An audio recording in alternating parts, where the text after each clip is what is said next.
What's up, guys? It's the end of February. That means two things. One, you've probably given up on some of those New Year's resolutions. I'm here to tell you, don't stop, go live your best life. Two, you've probably gotten all your tax documents in the mail and it's time to start thinking about doing your tax return. I know you're probably thinking, man, I hope I get a giant return, but I'm going to tell you today why getting a big return actually sucks. My name is Greg. Let's start. I know you're probably thinking, like, how could a big tax return suck? And we're going to get to that, but before we do that, we have to understand the basics of taxes. Now, if you're like most people, you have a job, which means you have an employer, and they are giving you a paycheck every 2 weeks or twice a month. From that paycheck, they're withholding an estimate for your taxes that year, and then they are paying the federal government. So as you know, every time you get a paycheck, you obviously don't get the gross amount, you get a net amount because a portion of that is paid to taxes. If you're one of those self-employed people, one of those entrepreneurs out there, keep up the good work. I think it's awesome. I love entrepreneurs. Sadly, even though I think you're awesome, you're still going to have to pay taxes. So an entrepreneur or a self-employed person will often have to take a portion of what they think they're going to pay at the end of the year and make quarterly estimated payments. Sadly, when you're self-employed, that means you have to take care of your own taxes instead of having an employer do it for you. To do this, you make quarterly estimated payments throughout the year. So you estimate what your tax is going to be by the end of the year, and then you pay 1/4 of it each quarter so that you are paying your taxes throughout the year. So whether you're self-employed or you work for somebody and you have an employer that's withholding for you, you are making estimated payments throughout the year on what you think your taxes will be by the end of the year. So at the end of the year, obviously, we prepare a tax return. In that tax return, we actually calculate what our tax liability is. So really 2 things could happen, and 3 if you get really lucky. 1, you didn't pay enough. So for example, I make estimated payments or I have money withheld from my check, and let's say that I had $5,000 withheld from my check, or I made estimated payments of $5,000 throughout the year. If at the end of the year I prepare my taxes and it says I owed $6,000 in taxes, well, I've already paid in 5, but the government's saying I should have paid 6. That means I'm going to have to come up with $1,000 and pay that tax liability.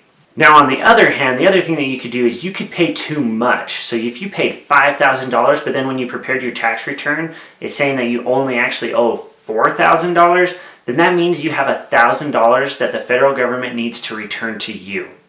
The other option I was talking about, and you'd have to get pretty lucky to get it exactly right, but let's say you made estimated payments of $5,000, and then when you prepared your tax return, your tax liability was $5,000. That means there's a $0 difference. You know, a $0 difference would mean you wouldn't have to pay in, but it would also mean that the government doesn't have to give you any money back.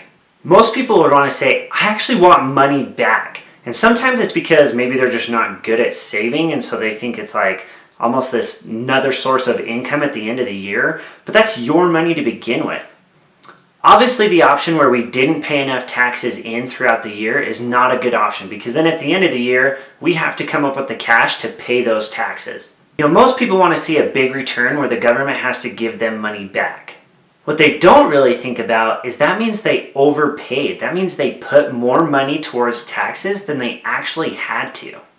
So if you think about it this way, it's as if they loaned the federal government money with 0 return. That's right, $0. They're not earning interest. It's not like the IRS is paying them to hold their money for them. It's not a savings account. A lot of traditional banks pay extremely low interest rates, and I used to think that that would be the worst way to save money, is because they're paying you like 0.01% in interest, but giving your money to the federal government on 0 interest is actually worse. Didn't think there'd be a worse way, but there is a worse way to save money, and that's by overpaying your taxes. You would never loan somebody money on 0% interest. So not only are you loaning the federal government on no interest and you're making 0 money off that, you're actually losing the opportunity to use that money in a much better way.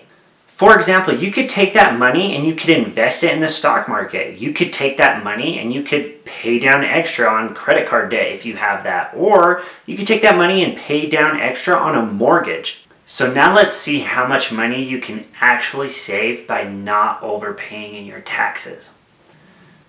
In the example of a credit card companies often charge upwards of 20% interest. If you have a $3,000 tax return, that means you could have had money in your pocket throughout the year if you hadn't overpaid your taxes throughout the year. So let's just take an easy average and cut that in half, because you're going to have that money throughout the year. So let's say you had $1,500 on average throughout the year.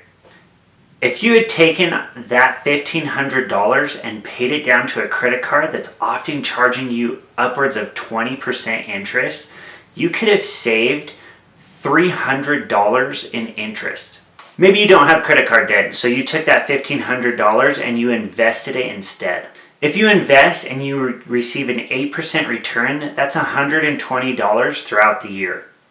Now, $120 may not sound like a lot, but if you take that compounding interest and take that 8% annually over the course of 30 years, it's going to add up to be a significant amount of money. If you are overpaying your taxes during the year, if you can adjust and have less withheld or make less on your estimated payments to get to a point where your tax return and the money that you've put in is close to zero, that means more money is in your pocket throughout the year.